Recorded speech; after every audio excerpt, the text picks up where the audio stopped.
Want some tickets? Hey, Thanks. nerd, tell me you're sorry What? for hitting on my girl. Hey,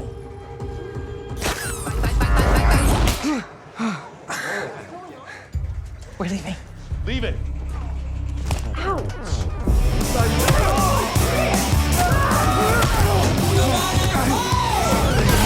The story kicks off in a pretty unusual way. There's this guy, Hutch Mansell, sitting in one of those bleak, soulless interrogation rooms. You know the type? Metal table, harsh overhead light, and a mirror that's clearly one-way glass. Except Hutch doesn't look like your average suspect. He's beaten up, his face a mess, and his knuckles look like they've been through hell. Oh, and he's not sitting there alone.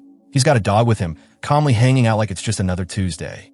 While he's dabbing at his injuries, two agents across the table start firing questions at him, wanting to know who the hell he is. Hutch doesn't bother with names or explanations. He just mutters one word, us. No fancy introductions. No, I'm Mr. Nobody. Just that cryptic little answer. But to understand how this battered man with a dog ended up here, we rewind a bit. A while earlier, Hutch had basically slid right back into his old lifestyle. And by old lifestyle, I don't mean gardening or weekend fishing trips. I'm talking about contract killing. He's back on the assassin grind, taking jobs handed down by a guy known only as the Barber. Those hits weren't just random work either. Hutch owed money to the Russians after blowing up their precious cash stash, the Obshak. So, every mission he completed was another step toward clearing his debt. The problem? That life wasn't exactly friendly to families. His wife, Becca, and their two kids, Brady and Sammy, barely saw him anymore. Even when Hutch was around, he wasn't really present. The work pulled him further and further away from them, and deep down, he knew it. He could feel it eating at him every time he looked at his family and realized he was more ghost than husband or dad. One day, he decides enough is enough. He sits down with the Barber and says he's thinking about stepping back for a bit, maybe actually spending time with his family before the cracks in his marriage split wide open. Surprisingly, the Barber doesn't fight him on it. He just gives Hutch the green light. Not long after, Hutch is back at home when he comes across this little reminder of his childhood, an ad for a summer spot called Plumber Valet Place. It was a place his dad, David, used to take him and his brother Harry when they were just kids. The memories hit him hard. Simpler times, summers full of laughter, no blood on his hands.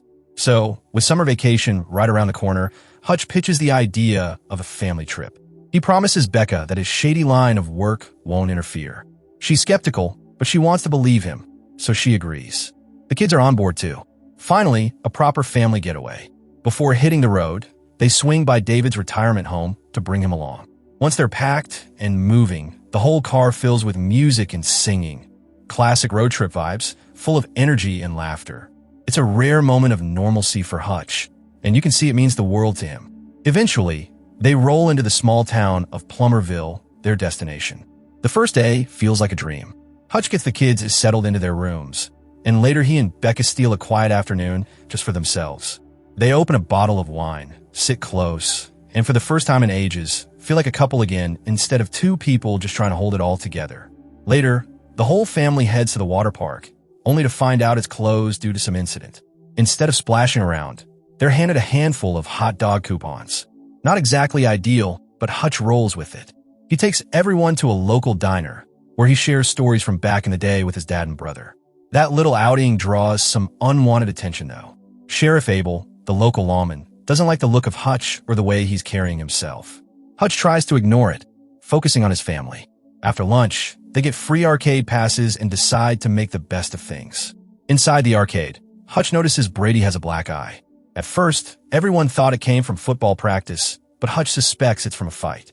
He tries to connect with his son, but Brady brushes him off. Instead, Brady casually gives some of his arcade tickets to a group of girls who are watching him. With the rest, he picks out a small prize for his little sister, Sammy. It's a sweet gesture, but the mood changes quick when one of the girls' boyfriends, a guy named Max, storms over. Max doesn't like Brady chatting with his girlfriend. He snatches Sammy's prize and tears in two right in front of them. Brady doesn't hesitate. He swings at Max, catching him in the face, and twists his arm behind his back like he's been waiting for this moment. Hutch quickly jumps in to break things up, along with arcade staff. The whole family is kicked out. But right before they leave, Sammy bends down to pick up the ruined doll, and one of the workers smacks her hand away. That's the breaking point. Hutch, who's been trying hard to keep the peace, suddenly flips the switch. He turns back and unleashes pure fury. In seconds, he demolishes the staff member, another employee who steps in, and some random guy dumb enough to play hero. Becca sees it all. She's horrified.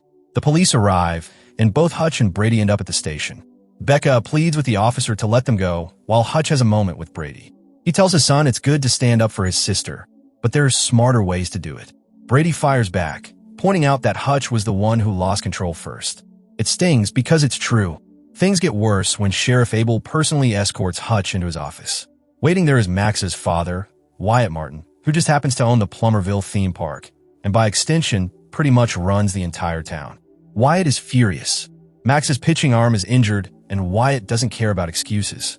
Hutch apologizes, even offers to have Brady apologize, but Wyatt isn't interested. He orders the entire family to leave town. Hutch agrees, keeping his head down.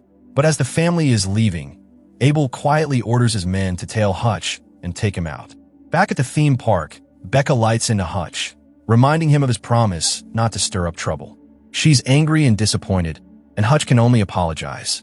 She softens, and soon the two are reminiscing about how they first met, their guards slowly dropping. The next day, Hutch tries to smooth things over with a duck boat ride for the whole family. But his instincts don't let him relax. He spots Abel's men shadowing them. To protect everyone, he convinces Becca, David, and the kids to take one boat while he boards another, baiting the thugs to follow him instead. At first, he makes an effort to de-escalate, trying to talk them down. But these guys aren't here for conversation. They lunge at him, and Hutch reacts with the speed and precision of someone who's clearly no ordinary tourist. The fight is quick, brutal, and ugly.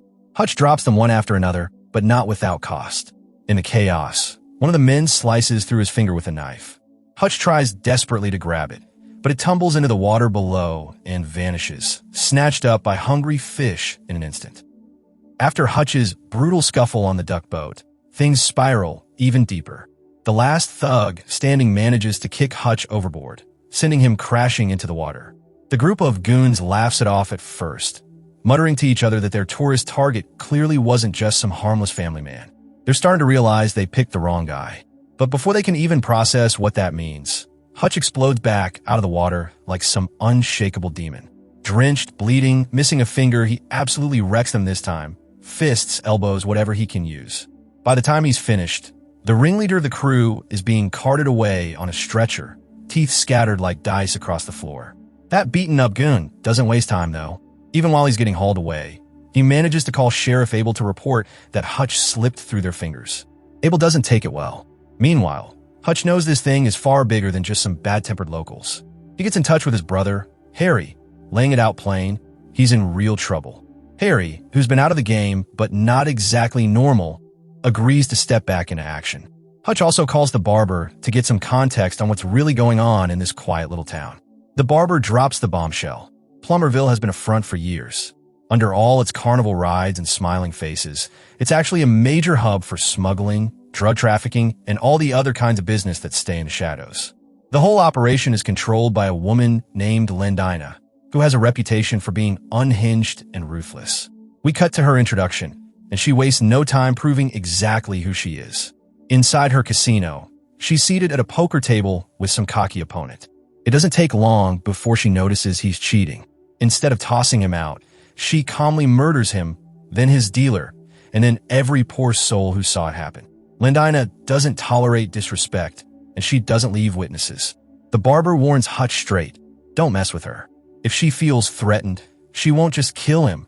She'll go after his entire family and make him watch. On the other side of town, Wyatt Martin, the theme park owner, sits at home with his son Max. He's still steaming about Hutch, but gets a call from Lendina. Here we finally learn the truth. Wyatt is basically her puppet. Years ago, she killed his father and forced Wyatt into repaying his debts. Ever since, she's kept him under her thumb. Wyatt resents every second of it, but there's no escaping her grasp. Lendina then loops in Abel, who's secretly been working for her as well. She gives him new instructions. Make sure Wyatt doesn't get any funny ideas. To do that, Abel kidnaps Max and uses him as leverage. Hutch tracks them down to a warehouse, where Abel and his men are sitting on a mountain of cash earmarked for Lendina. Hutch strolls in and douses the money with gasoline. He threatens to set the whole pile ablaze unless Abel backs off his family. Abel cracks under the pressure, agreeing to let Hutch walk. But just as Hutch is leaving, he spots Max being hauled away by a couple of Abel's men. He can't just ignore it. He storms back inside and unleashes chaos. The fight is bloody and relentless. One thug comes at him with a table saw, but Hutch flips the script, shoving the man's head into the spinning blade. By the time the dust settles, every single henchman is dead except Abel. Hutch frees Max and fires a shot into the ceiling, setting off sparks. The gasoline-soaked cache ignites, flames spreading to nearby chemicals. Abel bolts for his life as the whole warehouse erupts in an inferno, but he's badly burned in the escape. Hutch drives off with Max safe in the passenger seat. Lindina soon gets the bad news. Her cache, her chemicals, her entire operation just went up in flames. Her goons present her with photos of Hutch and his family in Plummerville, exposing exactly who she needs to blame. Abel, still alive but now a scorched wreck, contacts her and convinces her to raise an army to hunt Hutch down. Furious, she declares an all-out war on the Mansells. Hutch, knowing what's coming, makes a move to protect his loved ones. He asks his father David to take Becca and the kids to a lodge outside town where they might be safer. Max comes with them, and surprisingly, he and Brady begin to bond after the chaos they've been through. Hutch has a quiet moment with Becca before heading out again. He admits he failed to keep his promise to stay out of trouble. He even suggests she'd be safer without him, but she doesn't abandon him. In her own way, she still chooses to stand by him. Next stop, Wyatt. Hutch finds him drunk and raging, furious over Max's abduction. Wyatt tries to lash out, but Hutch shuts him down and assures him Max is safe. With the anger drained out of him, Wyatt finally opens up. He confesses how Lindina enslaved him after killing his father and how much he despises her. Then he reveals something crucial. His father had stockpiled a massive arsenal of weapons, planning to one day strike back at Lindina. With Hutch now standing beside him, Wyatt is ready to finish what his father couldn't. They join forces. Hutch, Wyatt, David, and Harry prepare Plumberville's theme park like a war zone. They lay booby traps, wire explosives, and rig every corner of the park to be a death trap for Lindina and her incoming army. Back at the lodge, Becca can't sit still. She's frustrated that Hutch is marching into hell alone. Pretending she just needs some air, she sneaks out with a rifle in hand, leaving Brady in charge of the kids.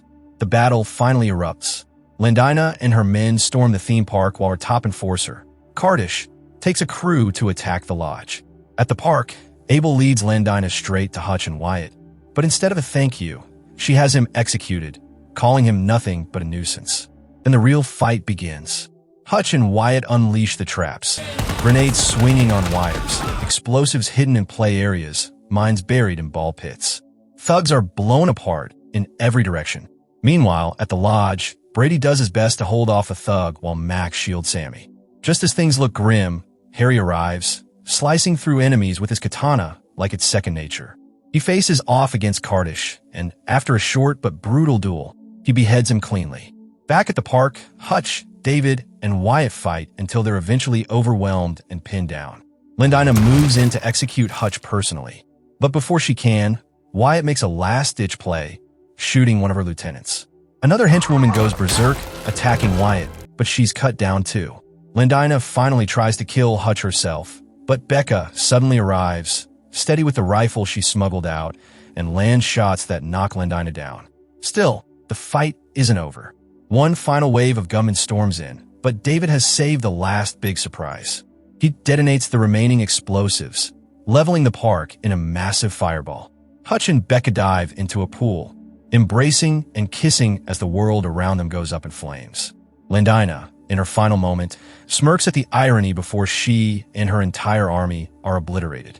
When the smoke clears, Hutch and Becca find themselves back in another interrogation room, their loyal dog by their side. Agents grill them, but before anything can come of it, a phone call from higher up forces their release. The Mansells walk out free. The movie winds down with the family finally back home. They flip through a slideshow of photos from their trip. Smiling faces, little victories, and snapshots of Wyatt and Max now embraced as family friends. For the first time in what feels like forever, Hutch leans back, relaxed, and lets himself enjoy the peace.